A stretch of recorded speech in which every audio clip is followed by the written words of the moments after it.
background nuclear detonation tests? You'll find out very soon, but we're going to do some testing, yeah. Other countries do, and if they're going to do it, we're going to do it. Vendredi, Donald Trump a réitéré son intention de reprendre les essais d'armes nucléaires, sans préciser s'il parlait de tester des vecteurs nucléaires, c'est-à-dire des armes capables de porter l'arme atomique, ou bien de faire exploser une charge nucléaire.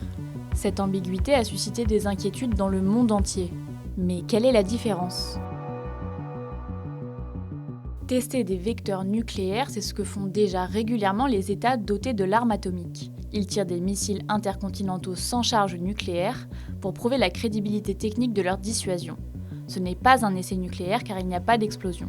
Un essai nucléaire, en revanche, consiste à faire détonner une charge qui dégage de l'énergie et entraîne une réaction en chaîne. C'est interdit par le traité d'interdiction complète des essais nucléaires, un texte que les États-Unis ont signé mais jamais ratifié. Aucune puissance n'a procédé officiellement à un essai nucléaire depuis 3 décennies. À l'exception de la Corée du Nord, dont le dernier test remonte à 2017, la France, la Chine, l'Inde et le Pakistan ont fait leurs derniers essais nucléaires dans la deuxième moitié des années 90 et les États-Unis en 1992. D'autant que les essais nucléaires peuvent désormais être simulés numériquement à l'aide de supercalculateurs ou lors d'expériences poussées sans explosion.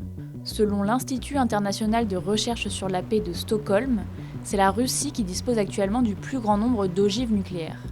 4309 ogives déployées ou stockées, contre 3700 pour les États-Unis et 600 pour la Chine.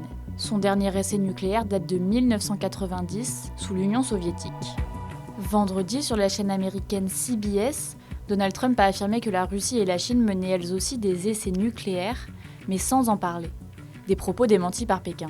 Ces déclarations interviennent dans un contexte géopolitique tendu, alors que la rhétorique nucléaire revient souvent au premier plan depuis le début de la guerre en Ukraine. Fin octobre, le président russe Vladimir Poutine s'est félicité de l'essai final réussi d'un missile de croisière à portée illimitée, puis de celui d'un drone sous-marin, 2 engins à propulsion nucléaire. Moscou a toutefois rappelé qu'il ne s'agissait pas d'explosion nucléaire, en réponse aux déclarations de Donald Trump.